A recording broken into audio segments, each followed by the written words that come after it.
And Mama asked her, what time does it close? And she said, around 10. So Mama said, she can go, but she better be let off at 9 o'clock. So Van took me with her. And before then, my other cousin, who was kind of wild, bless her heart, I love my cousin Frances.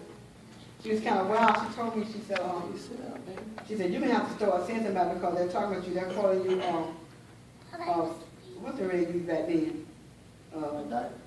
Yeah, that. Well, yeah, that's it. They're calling you that. So you have to start talking to guys. So I said, but I'm not one of those. So she said, well, they think you are because every time I got to talk, you turn away and don't talk to them. So my cousin took me to this teenage club, and of course I was shy. All of my classmates were in there, and I'm this little girl who they thought was the bad girl who went out and had a baby. So I'm saying all these guys come up to me and start talking because they think I want to be with them or something. So I get into my little corner because I was real shy. I get in a little corner. Van calls me out of the corner. I come out for a minute. I go back into my little corner. And then comes this guy who wouldn't leave me alone. And he came up. You got to imagine me at 15, almost 16. I'm about this high and weighing about 110 pounds. And this guy come up. He's all built, like football built. He came up to me. Hi, little girl. How you doing? And I wouldn't say anything. I put my head down. Can't you talk? The cat got your tongue? I wouldn't say anything.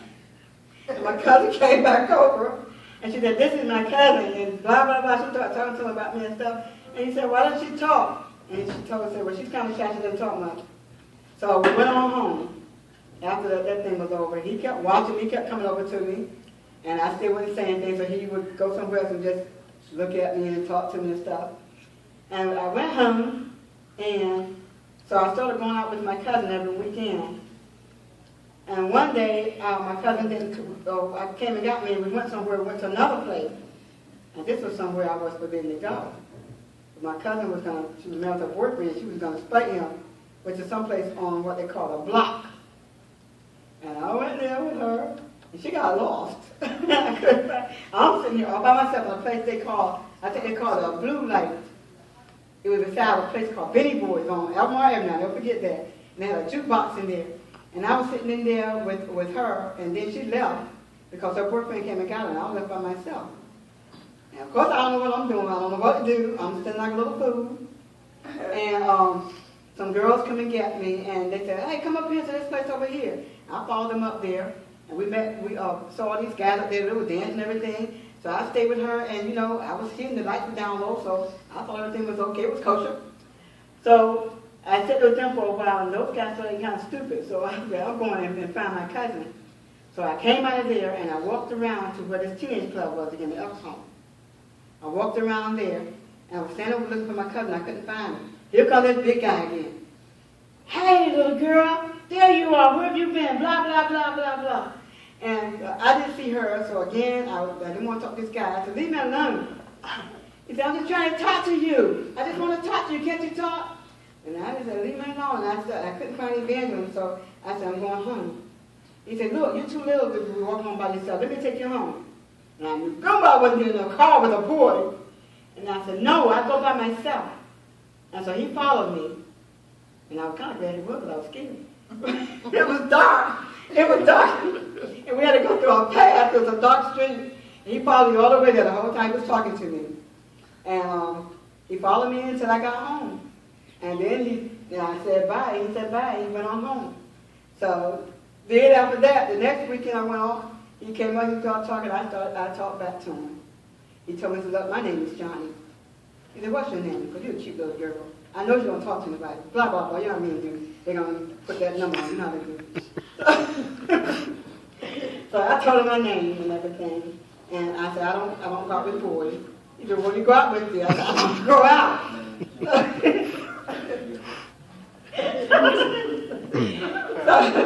So he said, look, he said, I tell you what, I'm going to come by and get you on Wednesday. Because the Elks Hall is open on Wednesday, too. So I'm going to come by and get you and pick you out. I said, you can't, you got to talk to my grandmother. He said, well, I talked to your grandmother. I talked to her. I said, my grandmother said I couldn't get on the car with any boys. So he came out and he talked to Mama. And Mama said, she thought it was a grown man because he had hair on his chest. She said, who is that man? I said, Mama, he's not a man, he's a boy. I said, you know him. It's Miss Cherry May's son. And so after a while, we started knowing each other. And we became good friends. He learned me, I learned him. He wasn't the boy that I was scared of. That I thought I was. At least I thought then that he wasn't. So he treated me real nice. He would take me places. He opened the door for me. And he treated me like I was something. I became his princess. So I like that. And, you know, I just started softening up with him. But there was one thing that I couldn't change. We ended up getting married, of course, because I found that he was a football player, and I knew that with him around, I didn't have to worry about any more boys bothering me. So he became my protector, because no guy would come up to me with big bad Johnny standing around. So that was my protector. I didn't have to, if a guy came up to me, somebody said, that's John's girl, they move away. So we did end up getting married. Praise God. And I learned how to be the dutiful wife. Of course, I love my husband. I loved him very much. He was my heart. And I loved for him to touch me, because it meant that he loved me. But going any further than that, I froze. I just couldn't. And I would get so sick. He could not understand why. What in the world is wrong? Don't you love me? Yes, I do. I love you very much. So I talked to my cousin, and she taught me how to be the wife who, you know what I mean. So yes, we can be actors. Women are good at acting. Yes, we are. Thank God. So yes, I learned to act. And I acted pretty good, according to my husband. Because when he finally found out that I was frigid, we were on our third child, and that's when my little nieces were being abused, and of course I had to come to him because one night I woke up and I was screaming, I was fighting. He came to me for something, and I was asleep, and he touched me, and it brought back things. And of course I woke up and I was screaming, I was fighting, and he's going, "What's wrong with you?" And I just started crying. He's touching them. He's touching them. What do you mean he's touching them? And I told him, I said, Tony, he's touching my nieces. Connie, you crazy? That man is a man of God. He would never do that. You know Tony's not like that. I said, Johnny, he is touching my nieces.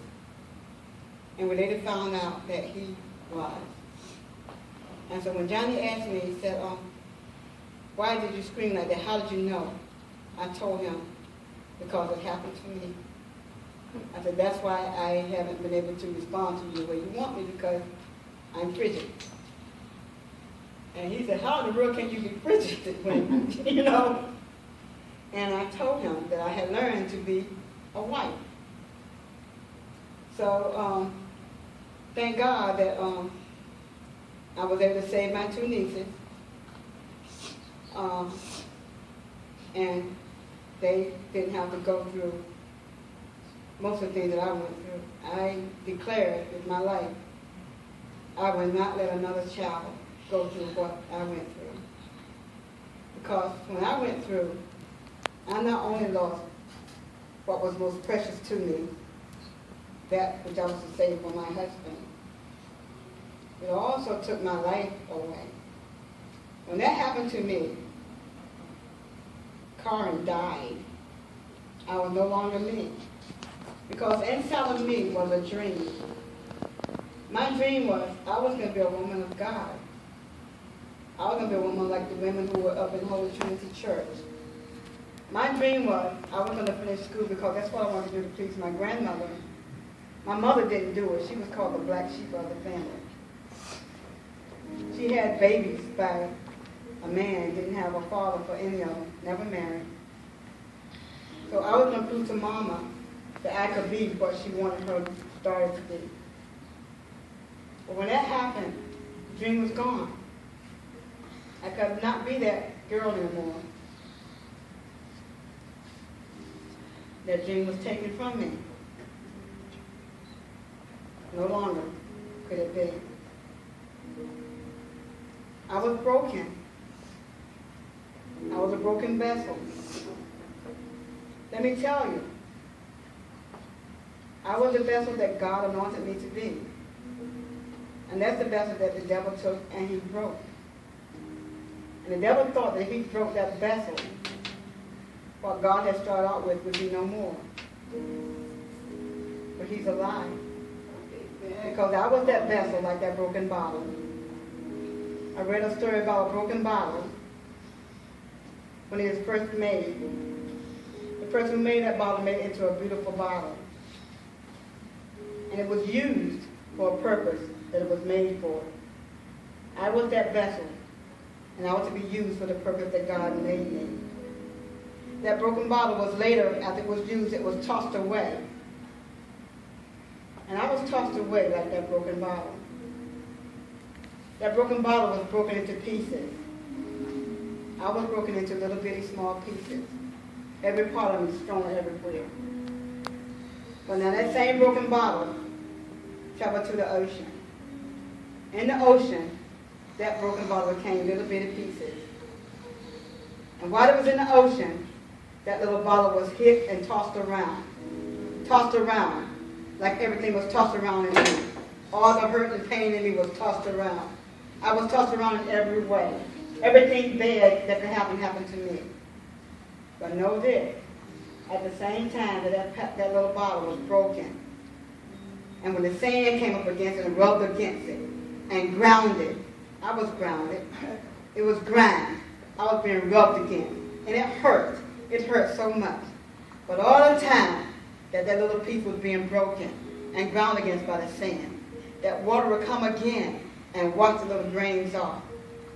Each time that this happened, that little piece of glass became more beautiful, soft, and smooth.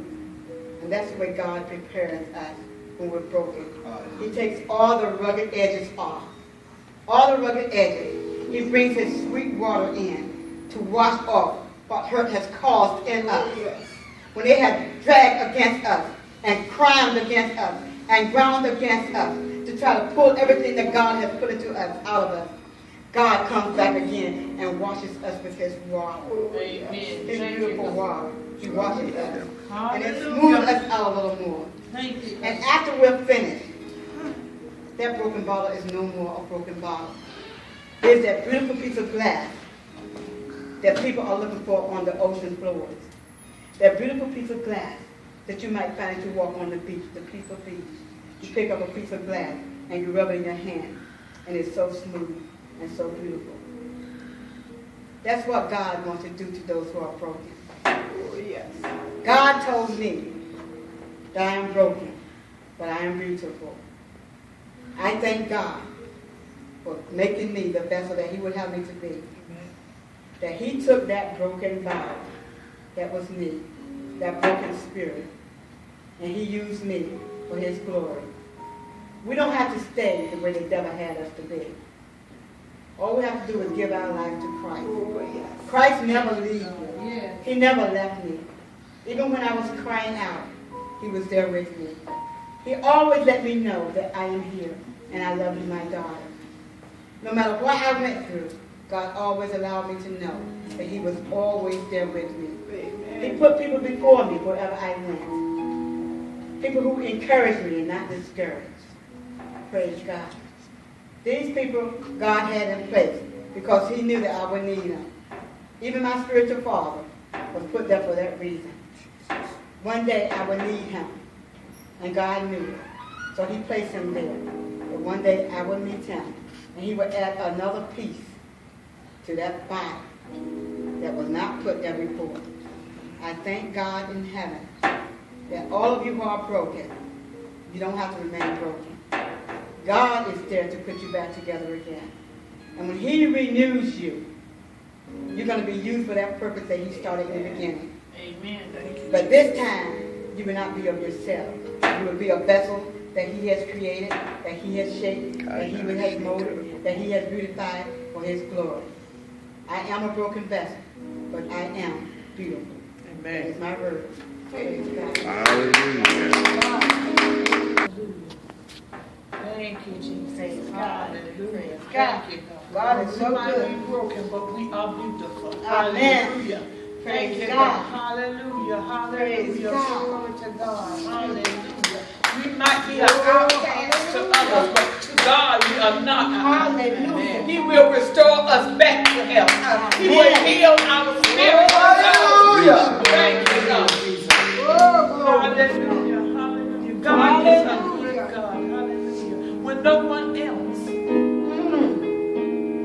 When no one else. Hallelujah. Hallelujah. Hallelujah. There's no one else to turn to. God is right there. Hallelujah. Hallelujah. When your family turn their backs on you. Come on now. To God. When Yeah. your friends turn, when everybody's turning their back. But God is right there. He is more than a friend. He's better than a friend. Yes, he is. Hallelujah. God is faithful God. God is a faithful God. Always. He's faithful to us even when we are not faithful to Him. Amen. Yes. Hallelujah. Praise God. Hallelujah. Hallelujah. Thank you, God. Yes, Lord God. Thank you, Father. Yes, He is. Thank you, God. Hallelujah. God is such a good God. Bless your name. Hallelujah. Hallelujah. Thank you, God. Thank you, Father. Thank you, God. Hallelujah. My God, my God, my God. Thank you, Jesus. Oh, yes. Lord God. Thank you. Hallelujah. Hallelujah. Thank you, God. Oh, what a mighty God we serve. Yes, we are. Mighty God we serve. Nobody but God. Nobody but God. Hallelujah. Thank you, Jesus. If I may say something else, praise God. That now the state that I was in, I didn't stay in. Praise God. Like I said, I was frigid. Praise God. But by the time that it was time for my thou art loose. Of the devil took. I was healed. Praise the Lord. Praise God. To God be the glory. Yeah. Hallelujah. Praise God. You, Lord. Hallelujah. Yeah. Only Him.